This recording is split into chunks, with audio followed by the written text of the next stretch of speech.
Hi, I'm Alex Lowe. I thought I'd have a quick chat about something that's at the centre of my industry, hypnotherapy, and that's the conscious unconscious divide. Because you see, when I mention to people hypnosis or hypnotherapy, they all kind of know, oh, well, that's about giving suggestions to the person's unconscious. And they all have some kind of knowledge of the conscious unconscious. It's this kind of thing that was in therapy that's kind of bled out and become myths and legends among everybody. But the thing is, I mean, the unconscious and the conscious doesn't technically exist. It doesn't actually link to anything observable or anything real or anything taken seriously anymore. See, I thought I'd just have a little talk about what I personally think about the conscious unconscious. And this isn't some big theory and this isn't anything new, and it's just a few simple thoughts.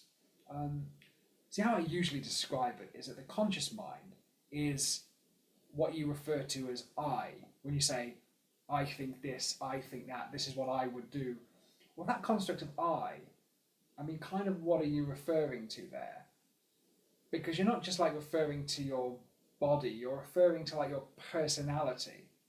You're linking to something. Because you see, it's kind of like a hub in the present moment. It's your internal dialogue. It's how you link in and how you analyze things and go through life.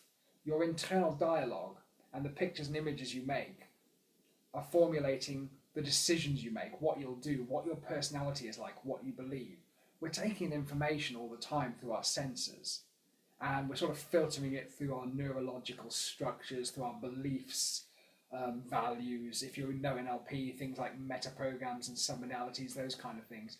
So a lot of information is kind of being deleted and stored and generalized and lost before it goes into our system. And neurologically, they know that we kind of make a decision before we're even consciously aware of it. There is like a few milliseconds between our response and our consciously being aware of it. So that kind of process, our conscious process, is our internal dialogue, and our awareness is in the present moment. But of course, there's a lot of stuff that we remember, our memories linking to the past. This is where all of our resources are, in other words, how we know who we are and what we've been through. And of course, we can picture the future as well. We can future project. And there's a lot of people like meditators and Buddhists will remind us, very few people live in the present moment. We're usually thinking back to what's happened and planning forward, and very few people just take the time to just relax into the present moment. But it's a really useful thing to try and do. But yeah, consciously, our consciousness is what we're aware of, and our unconscious is everything else. So if you think about it, you're actually much more than you think you are, because thought is only one small process of your entire system. In fact, I normally refer to the conscious mind as the I of the system. Because what you say, like, well, I do this and I think that, and that kind of constant presence that is you, that's just your conscious awareness. There's a lot of things that are unconscious in your body, such as when you're asleep, you never forget to breathe. You don't do it consciously, it's an unconscious process. If you cut your finger, it heals without you actually having to do anything. You don't have to engage in the process. So when people say, well, do you think there's an unconscious? I go, no, but there are a lot of unconscious processes that we're often unaware of. So when somebody's having hypnotherapy, what you're doing basically is you're giving them access to all of those resources that maybe they're not aware of. Because people are always more than they think they are. See, there are two kinds of questions that a lot of people tend to ask themselves. Kind of, I suppose, spiritual or existential questions, but just questions that everybody kind of asks themselves. And those questions are, who am I and where am I going? A lot of people want solid, secure answers to these questions, yet it's very difficult to do. But one of the things I found is that they link together. That is, if you know who you are, you know where you're going, or you know the next step to take, because that's an integral part of who you are. So how can you actually kind of know who you are? And here's the thing, see, most people try and answer that question by consciously thinking about it. Well, I think I am. But of course the problem is that thought is only one small portion of who you actually are, of your whole system.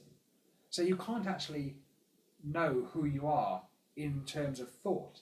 It's when you calm down the thought or got rid of the thought, when you're working on the level of the body, that's when you really get access to who you are at a state level. You know, states where you've been at your best, states where you get in your own personal zone. That's really who you are. And there are many wonderful ways to access that state and to live from that position. But see, the thing is, once you've found that, and it's quite easy to do when you kind of dull the thought process, as happens in hypnotherapy. When you know who you are, you have that felt sense. What to do becomes kind of second nature, because you have a strong point then to make your decisions from. You sort of know the next step, because there's always that choice that you just instinctively know, that you just instinctively make when you're operating from the right place. So I know this is a bit of a ramble, but these are just some of the thoughts I have about the conscious and the unconscious process. If you've never had hypnotherapy or you've never engaged in hypnosis, I would strongly recommend it, because not only is it wonderfully relaxing, and not only will it give you amazing confidence and brilliant sensations, but also it will really give you a strong sense, a felt sense of your resources, of your power, of who you truly are when you put down the conscious mantle and really go into your unconscious and access your state of being at your best. So anyway, there'll be a lot more videos to come. This is just a quick ramble. I hope you have a good day. You can find me on my blog at headfirstintotrance.com. Thank you.